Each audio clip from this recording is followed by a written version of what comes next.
Agar siz 99 ta to'g'ri ish qilib bir marta xato qiling, shu birgina xatoyingiz bilan sizni ayblab 99 ta yaxshiligingizdan voz kechadilar. Odamlar shunaqa va buni qanchalik to'g'ri qabul qilsak o'zimizga shuncha yaxshi, chunki kechirishdan ko'ra xafa bo'lmaslik osonroq. Kechirish qiyin. Ko'p holatda insonlarga biz o'zimiz ortiqcha baho berib boramiz va oqibatda huquqlarimizni oqlashmasa, men sen haqingda boshqacha fikrda edim kabi e'tirozlar bildiramiz.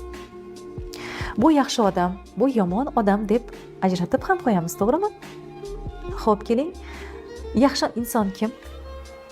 Haj umraga bordim deb qo'ylar so'yib, badavlat do'stlariga ulashgan odammi yoki miskinlarga oz bo'lsa ham qo'ldan kelgancha hadya tarqatgan insonmi? Omadingiz kelganda yoningizda siz bilan bo'lgan odamdan, balkim omadingiz ketganda yoningizda turgan inson yaxshidir. Farqlashni qanchalar o'zimiz yaxshi bilsak, shunchalar o'zimizga oson bo'ladi.